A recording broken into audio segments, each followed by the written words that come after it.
İmam-ı Sadiq əleyhissalamdan bir hədis ilə bir mühüm mövzuya başlayırıq bu xutbədə. Düzdür, çox geniş və əhəmiyyətli bir mövzudur ki, qısa bir xutbədə onun həqqini əda etmək olmaz. Biz də dəfələrlə, illər öncə Mühərrəm gecələrində və başqa münasibətlərdə, cümə xutbələrində ara sıra bu mövzuya işarə etmişik. Amma indiki hazırki xutbədə bu mövzuya başqa səmtdən yanaşacaq. İmam-ı Sadiq əleyhissalam buyurur ki, İnnəllahə qəyurun. Allah təbarək və teala qeyrətlidir. İnnəllahə qəyurun. Allah özü qeyrətlidir. Yuhibbu kullə qəyur. Hər qeyrətlini də Allah sevər. Və li qeyrətihi hərrəməl fəvahişə zahirəha və batinəha. Allah qeyrətinə xatir haramları, günahları qadağan buyurubdur. İstər zahiri günahlar olsun, istərsə də gizlində olan günahlar. Həzrət İmam-ı Sadiq əleyhissalam buyurur ki, Allah qeyrətindən günahları haram buyurdu. Qeyrət nə deməkdir? Qeyrət budur ki, insan namusun qoruya, namusuna qarşı təəssübü ola. Qeyrət budur. Qeyrətli adam kimdir? Qeyrətli adam o adamdır ki, namusun qoruyur, namusuna qarşı müvazib olur, müğayət olur. Namusu kimdir? Qızı, xanımı, bacısı və sair məhrəmləri. Onların ehtimali azğınlığın qarşısını alır. Ehtimali azğınlıq nə deməkdir? Bir kişi kimi qeyrətli adam nəzarət etməlidir öz ailəsinə, öz qızına, öz xanımına və ehtimallar ki verilir. Ehtimallar verilir ki, məsələn, əgər bu seriala baxılsa, bir kişidir də evdə. Bu seriallara mənim xanımım, qızım baxsa, bunların əxlaqında, iffətində problem yaranacaq. Ehtimalı azğınlıq bulardır. Mən telefonu alıb vermişəm qıza, internetdə var. Bu ehtimalı var ki, bu uşaq, bu qız bundan düzgün istifadə etməyə. Mən ki, qızı qoymuşam universitetə, bunun yolun azmaq ehtimalları var. Pis insanlarla dostluq etmə ehtimalları var. İffətində, həyasında problemlər yaranma ehtimalları var. Azğınlıq ehtimalları bunlardır. Deyir, qeyrətli o adamdır ki, namusunun azğınlıq ehtimali olan yolları da bağlayır. Sən görürsən ki, sənin xanımın, qızın, bacın münasib olmayan, sənə uyğun olmayan, sənin qızıva, xanımıva uyğun olmayan adamlarla dostluq eləyir, oturur, durur, ailəvi gəlged eləyirlər. Artıq problemlərə özü hazırla. Qızıvın, xanımıvın hansısa bir müəyyən dəyişikliklər etmə ehtimalı yaranır. Özündə, geyimində, əxlaqında bu ehtimallar artıq olunur.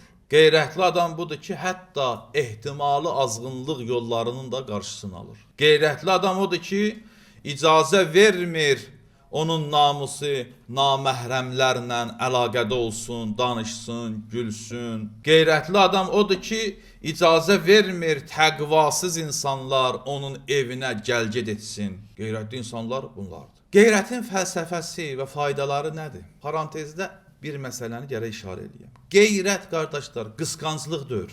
Həzrəti Mövla Nəhcül Bəlağənin 31-ci məktubunda oğlu İmam Həsən Müctəbə əleyhissalama buyurur və buyurur ki, yersiz qısqanmalar xanımları fəsada çəkər. Qeyrət başqa şeydir, qısqanmalar başqa şeydir, yersiz.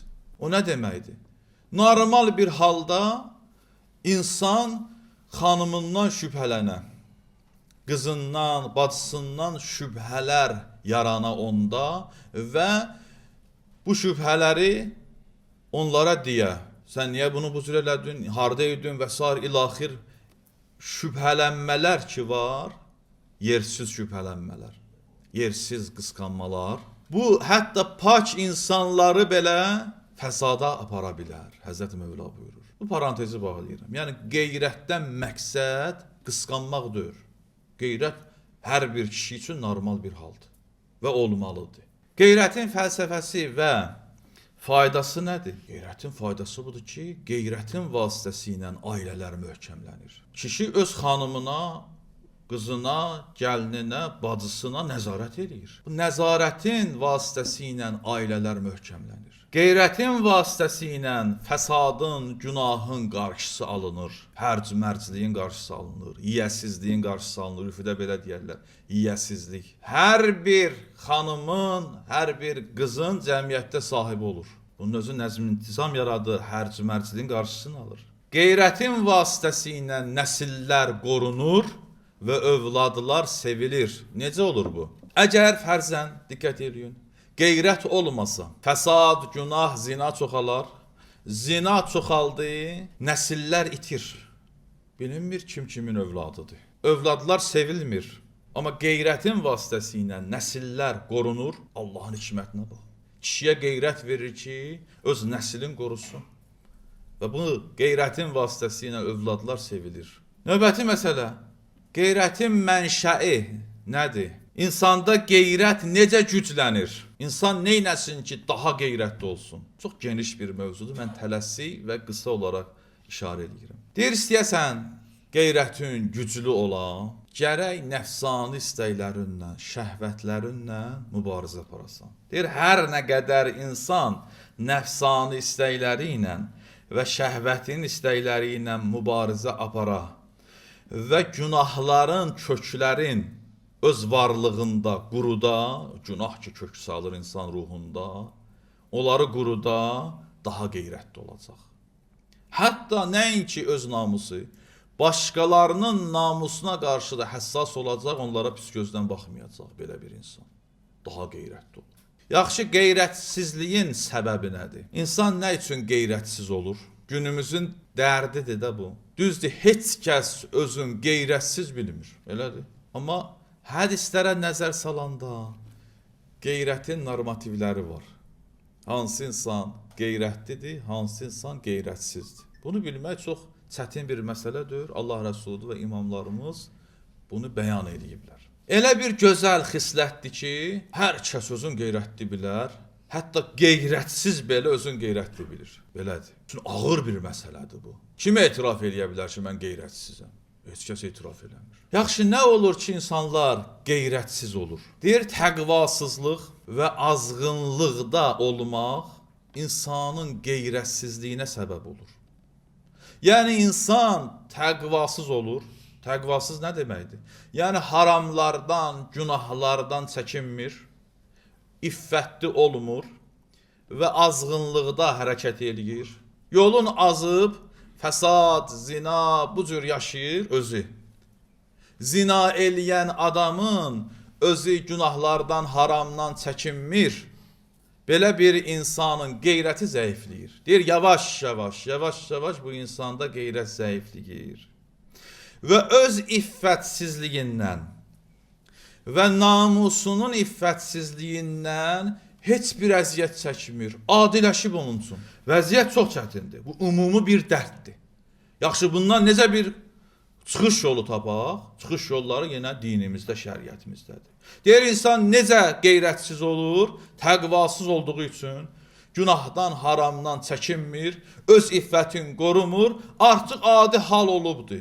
Günahın adiləşməsi faciədir. Milləti necə qeyrətsiz etdilər? Serialların vasitələri ilə, rəqqasələr, müğənniyələr, bu telekanalların, internet saytlərinin, bütün bu təbliğatlar yavaş-yavaş günahı, xəyanəti, iffətsizliyi, hicabsızlığı, abırsızlığı adi hala gətirib çıxartdı cəmiyyət üçün. Bunu birdən-birə etmirlər, qardaşlar, əzizlər. Birdən-birə olunası bir işdir. Tədricən düşmən proqram cızır.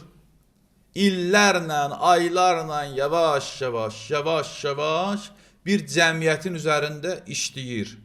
Deyir, o cəmiyyətdə hicabsızlıq yaradız. O cəmiyyətdə boşanmaları çoxaldız. O cəmiyyətdə elə bir hal yaradız ki, ailə, uşaq hamı bir yerdə oturub həmin o məxsusi, abırsız seriallara baxa bilsinlər.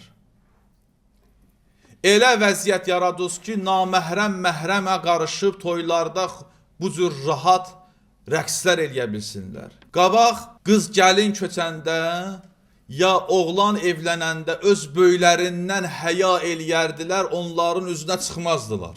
Neçə gün gizlənərdilər. Demirəm bu cür olsun. Yəni belə idi də. O ki milli dəyərlərdən danışırlar. Biz yaxşı indi həmin o dəyərləri neynədir? Milli deyirsiniz. Hanı be Azərbaycan xalqına məxsus olan o milli dəyərlər? İndi hansı vəziyyətdədir? Çox çətin bir bərbad vəziyyət yaranıbdır. Cəmiyyət uçuruma gedir. Nə üçün bu vəziyyətə düşdü cəmiyyət? Bu abırlı cəmiyyət, bu qeyrətli xalq nə üçün bu hala düşdü? Nə üçün hicabsızlığa qarşı, yaranmış vəziyyətə qarşı insanlar laqeyddir? Səbəbi budur ki, fəsadı, günahı cəmiyyətdə yaydılar. Bir kətdə bir əxlaqsızlıq baş verəndə, hansısa bir xanım, hansısa bir mənfi hərəkət eləyəndə o kənd ona sustu. Dedi mənim nəyimə lazım, mənim nəslimdir, mənə aidiyyəti yoxdur. Yavaş-yavaş bu adiləşdi, adiləşib gəlib bu hala çıxdı. Səbəb budur ki, qardaşlar, xülasə konkret. Cəmiyyətdə fəsadı, günahı yayıldılar. O cəmiyyətdə ki, günah adiləşdi, o cəmiyyətdə qeyrətsizlik yaranır. Bu qeyrətsizlik təhqir deyil. Yəni o dəyərin daşıyıcısı olmurlar insanlar. O dəyərdir. İddia eləməklə deyil ki, mənim qəlbim təmizdir, mən imanlıyam, mən yaxşı insanam, mən qeyrətliyəm. Bu iddia ilə deyil, bu həyat tərzində müşahidə olunur. Məsələn, bir adam deyir ki, mən təqvalıyam, mən imanlıyam, mən bu cürəm. Sən onun həyat tərzinə baxsan, görsən ki, yalan danışdı. Bir, qeybət eləyir, nə bilim, vədə verir, əməl eləmir və s. Laxır görsən ki, bu iddia eləyir mən təqvalıyam. Deməli, təqvalı deyil. Məsələn, bir adam deyir ki, mən qeyrətliyəm, görsən ki, başqasının namusu haqqında danışır, başqasının namusuna belə deyə pis gözlə baxır və öz namusuna qarşı laqeyddir, onun geyiminə, hərəkətinə, həyat tərzinə. Deməli, bu adam qeyrətsiz bir adamdır və qeyrət o dəyərinə malik deyil, qeyrətsiz biridir. İmam Sadiq əleyhissalam buyurur, həmin hadis ki, xütbənin əvvəlində oxudum. Buyurur ki, İnnallaha qeyyurun, Allah qeyrətlidir və hər bir qeyrətlini sevir. Yuhibbu kullə qeyyurin. Və li qeyrətihi hərrəməl fəvahişə zahirəha və batinəha. Və qeyrətindən günahları haram buyurdu. İstər gizlində olan günahlar, İstərsə də aşkarda olan günahları haram buyurdu. Demək, bu hədisdən belə əldə olunur ki, qeyrətsizliyə səbəb olan ən mühüm amillərdən biri haramlar və günahlardır. Günahlar və haramlar insanı qeyrətsiz edir. Düzdür, qidalar rol oynayır burada, mühitin çirkinliyi və s. Hamı gəlib qayıdır harama. Məsələn, deyir, filan heyvanın ətin yesin, insan qeyrətsiz olar. Allah onu haram buyurub. Deyir, məsələn, musiqi məclisləri, mütrib məsələlər iştirak elədin, qeyrətsiz olarsan. O amillər ki, insanı qeyrətsiz edir, ümumi şəkildə haram buyurulubdur. Ona görə Həzrət buyurur ki, və li qeyrətihi hərrəməl fəvahişə. Əsas məsələ budur. Allah qeyrətindən, özü qeyrətlidir, qeyrətindən günahları haram buyurubdur. Allah deyir, şərab içmə. Allah deyir, zina eləmə. Allah deyir, məsələn, filan heyvanın ətini yemə, mütrib məclislərə getmə, musiqi ilə və s. məşğul olma. Nə üçün? Çünki onun fəsadları var. Fəsadlarından da biri insanı qeyrətsiz etməsidir. İnsan qeyrətsiz olur. Allah rəhmət eləsin Cəfər Təyyara. Dedi, ya Rəsulallah, mən İslamdan qabaq da heç vaxt zina etmədim. Bir halda ki, cahiliyyət dövründə zina, abırsızlıq, əxlaqsızlıq baş alıb gedirdi. Cəfər Təyyar ərz elədi, ya Rəsulallah, mən heç vaxt zina etmədim. Çünki həmin əməli öz namusuma qarşı rəva bilmirdim. Kimsə mənim namusuma pis gözlə baxa. Mən ona görə başqasının namusuna pis gözlə baxmadım. Saydı bəzi əməlləri, Allah Rəsulü buyurdu ki, sən həqiqətən də müsəlman imişsən. Müasirlik adı ilə, İnkişaf adı ilə insanlar hicabsız oldu. Müasirlik adından Avropanı, Amerikanı, nə bilim, başqa dövlətləri özlərindən nümunə götürmək adı ilə abır-həya getdi, qeyrət getdi, fəsad yayıldı. Özləri müasir bilirlər və deyəndə ki, məsələn, bu nə hərəkət eləyirsən, bu nə toyda eləyirsən, Siz geri qalmısınız, cəmaət yaşayır. Məsələn, bir hicablı xanım hicabsızsa deyir ki, ay bacı, bu nə geyinmirsən? Mən qadın olaraq səndən danışmağa xəcalət çəkirəm. Vəziyyətə baxız. Deyir, mən xanım olaraq, ikisi də xanımdır ya. Deyir, mən xanım olaraq sənlə danışmağa xəcalət çəkirəm. Bu nə geyimdir? Deyir, sən kətçisən, geri qalmısan. Nə danışır? Millət bu cür geyinirdi. Deməli, müasirlik, inkişaf eləməyi, bunlar fəqət günahda, haramda gördülər. Sən o dövlətlərin, o ölkələrin iqtisadiyyatını özünə nümunə götür. Gör o dövlətdə necə maaş verirlər xalqa. O dövlətin vətəndaşları hansı rifahda yaşayırlar. O dövlətlərin səhiyyəsin özünə nümunə götür. O dövlətlərin, universitetlərin, təhsilin, orta məktəblərin, təhsil sistemini özünə nümunə götür. O dövlətlərin qanunların, polislərinin vətəndaşları ilə rəftar etməsini özünə nümunə götür. Siz nə oldu? Fəqət gəldiniz haramda, içkidə, qumarda, fisq-fucurda, qeyrətsizlikdə onları özünə nümunə götürdünüz. Çox çətin bir vəziyyətdir. Allah Rəsulü başqa bir hədisində buyurur ki, atam Həzrəti İbrahim qeyrətli kişiydi. Həzrəti İbrahimin qeyrəti haqqında hədislər var. O dastanı ki məşhurdur. Həzrəti İbrahim qeyrətli bir şəxsiyyət idi, kişiydi. Allah Rəsulü buyurur ki, ənə əğyəru minə. Mən ondan da qeyrətliyəm. Sonra buyurur ki, Allah hər müsəlman ki qeyrəti yoxdur, onu zəlil edər. Allah qeyrətsizi zəlil edər. Bunu Allah Rəsulü buyurur. Hər o kəsi ki və hər o cəmiyyəti ki qeyrətsizdir, zillətə məhkumdur. Sən dini dəyərləri buraxmısan, namusa qarşı laqeydsən, bu zillət gətirir bir kişiyə, bir cəmiyyətə. Allah Rəsulü bunu 1400 il bundan qabaq buyurub. Əyyuhənnas, qeyrətli olunuz, əgər qeyrətsiz olsunuz, zəlil olatsınız. Allah rəhmət eləsin mərhum Molla Məhdi Nəraqi, Cami-ü Saadət kitabında 1-ci cilddə səhifə 266-da qeyrəti 4 yerə bölübdür. 4 növ qeyrət var. Biri namusa qarşı qeyrətli olmaq. Bu haqda danışdıq.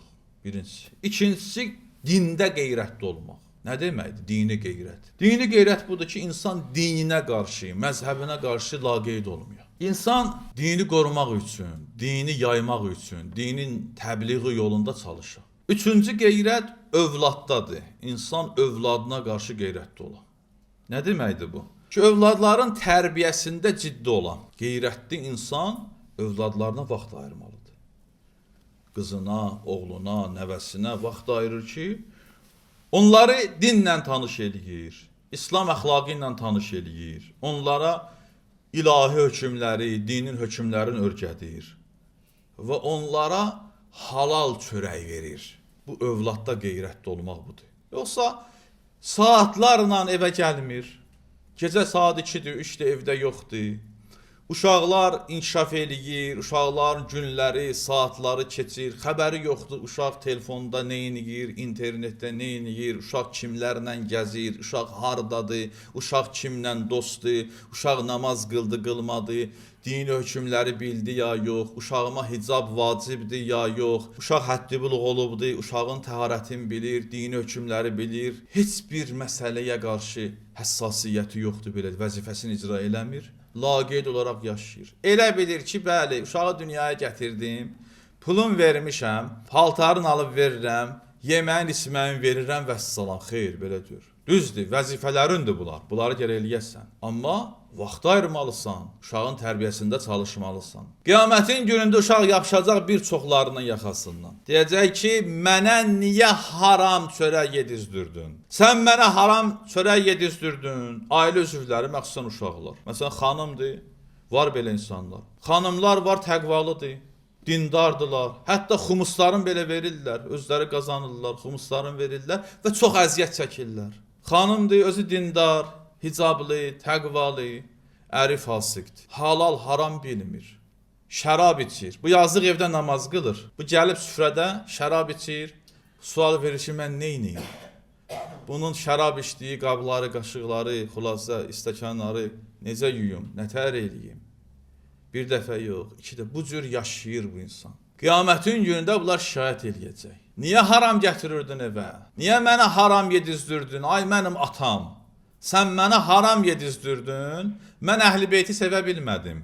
Mən namaz qılan ola bilmədim. Sən haram yedizdirdiyin üçün mən namazdan, zikirdən ləzzət ala bilmədim. Dördüncü növ qeyrət maldadır. İnsan malında, qazancında da gərək qeyrətli ola. Necə qeyrətli ola? Haramdan qazanmaya.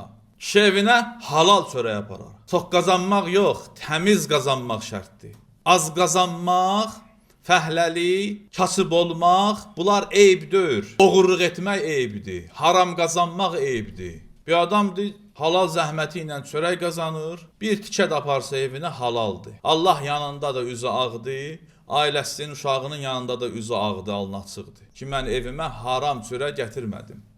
Sizə haram çörək yedizdirmədim. Malda qeyrət budur. İnsan halalda qazana, halalda xərcləyə, israf eləməyə, haramda xərcləməyə və malın qoruya.